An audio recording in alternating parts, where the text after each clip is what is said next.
The following program contains mature subject matter. Viewer discretion is advised. Today we're revealing a hidden component of our nation's state of addiction: healthcare workers who steal drugs from the patients they're supposed to treat.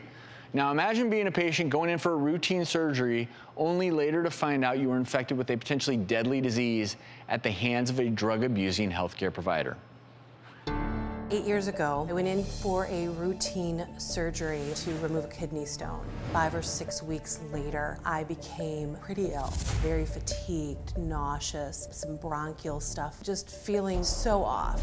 I was a single mother to a 1-year-old and, could have been a lot of different things. By the time I finally got to the urgent care to see what was going on, the woman behind the desk said, "Did you know you were jaundiced?" and sent me right to the ER. After a series of blood workups and tests, it came back that I had tested positive for hepatitis C. The world stopped. The biggest thing for me, once I was diagnosed, was just the panic, that fear. What's going to happen to me? And more importantly, how's my 1-year-old?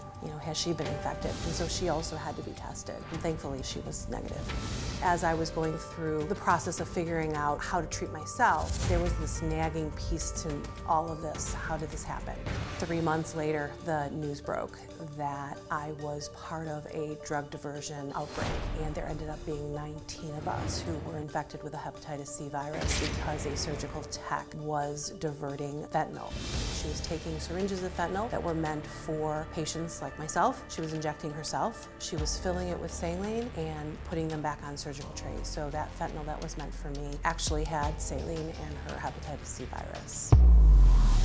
Once an arrest had been made, there was a name, there was a face, someone to blame, and I was angry as hell. When you look at something like this, obviously it could have been prevented. And everyone looks to the surgical tech as that one rogue employee, that one person who's making the mistake.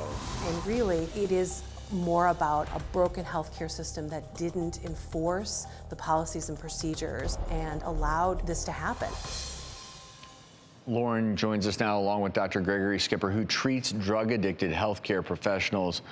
Lauren, I'm sorry this happened to you. We are supposed to protect you, take care of you, save you from illness. This is a devastating thing. First things first, how is your health?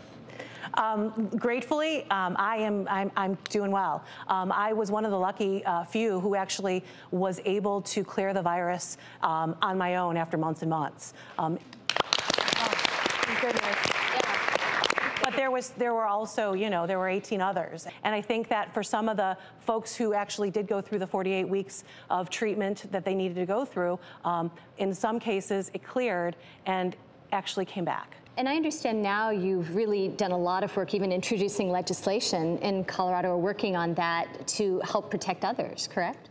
Certainly. The legislation that was passed in Colorado shortly after our outbreak happened really was to help. It was a surgical tech who infected it. So it was really to help better register them and to have a tighter kind of control. Let me ask you about that. What happened in this case to the worker that infected you and 19 others? So once she was caught, finally, she was actually arrested, and through a series of legal actions, she plea bargained and then eventually got 30 years in prison. And there's nothing happy about that at all.